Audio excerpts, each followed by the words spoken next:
Hi friends, आज आम आसु आनंदवन बुलियापाई डीएन रेजेलिया 3 किलोमीटर डाणू गले आनंदवन पड़ो। बर्तमान आम आनंदवन भितर को प्रवेश करुचु। ये हूँ आनंदवन प्रवेश पथ।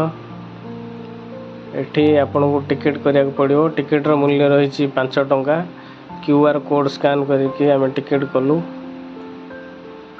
बर्तमान ऑनलाइन पेमेंट होगी टिकेट आमको दौरान। टिकेट करी सारी आमे चलिलु पार्किंग एरिया को। एठी पार्किंग कलु गाड़ी एवं एठी फूड कोर्ट अच्छी जोटि कि आपण कॉफी पी पारिबे एवं स्नैक्स खाई पारिबे। एठी देखुचंती आनंदवन संपूर्ण मैप। एठी समस्त प्रकार गतिविधि सब लिखा है। आपण कोठू केमती जिबे सब एठी लिखा है।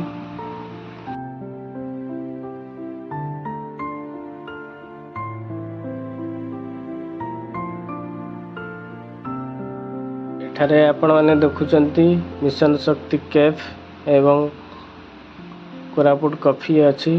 आपण एठी स्नैक्स खाई परिवे एवं कोरापुट कॉफी पी परिवे। एठी वर्तमान कॉफी रो रेट देखंतु।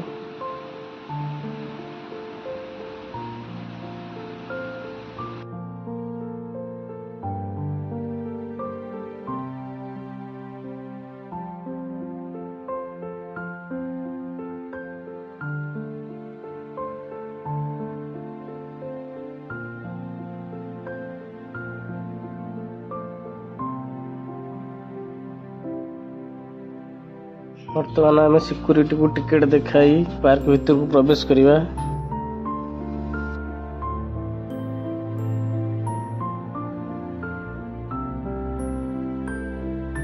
आनंदवन स्थाने स्थाने एमती छोट छोट लाइब्रेरी रही। आपण एठू बही नहीं पढ़ी पारिबे। पाखरे बसिया पई मध्य स्थान रही।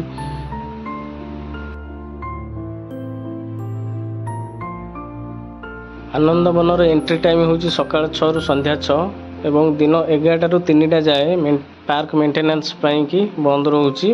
तो आपन को सबुठार बेटर टाइम हम 3टा रु 6टा भितर आसतु। अपराह्न 3टा रु 4टा भितर पहुँचले आपन संपूर्ण एरिया बुली पारिबे।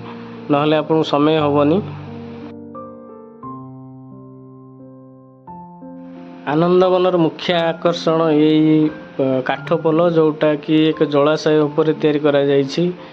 यार दी साइड लुहार रेलिंग लगी एवं ये जलाशय रे हंस एवं बतक माने पहरुचंती। आनंदवन संपूर्ण एरिया 85 रु 90 एकर विस्तीर्ण एरिया हम। से आपन को बुलवाई टाइम लगे 3-4 घंटा समय लगे। आपण ने देखुचंती ये हूँ आनंदवन संपूर्ण प्राकृतिक दृश्य। रविवार बहुत संख्यक लोक एठिक आसती एवं अन्य दिन आपन टिके फांका हम बुलिया। रविवार बहुत भीड़ हुए जेहेतु समस्त छुट्टी थाए।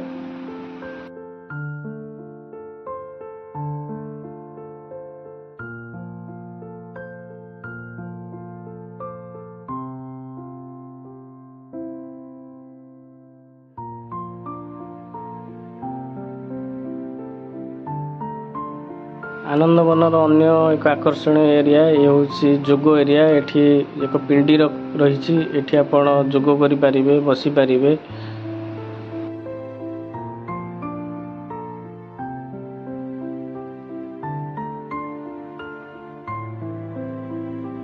आनंदवन रे बुलिवा बेले जदि वर्षा हुए आपण एठी आश्रय नहीं पारिबे। ये आनंदवन मझिरे फुट ओवर ब्रिज रही। बर्तमान आम एठिक जिबा।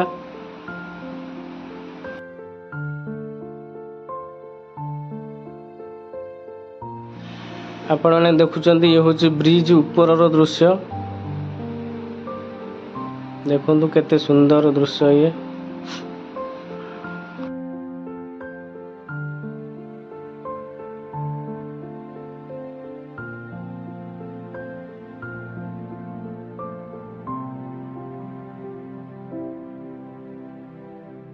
सहर भितर जंगल एठी आपन को प्राकृतिक परिवेश सहित ऑक्सीजन भरा परिवेश मिलिबो। प्रदूषण नहीं एरिया रे।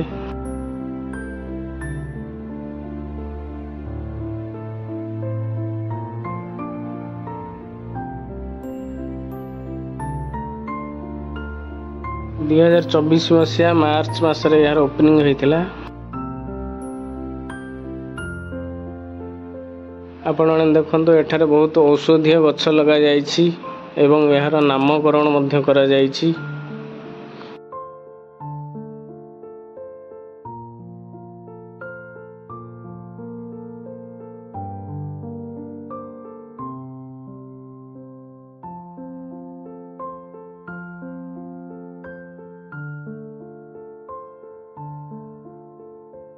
एठारे स्थाने स्थाने बड़ बड़ उइहुका अछि।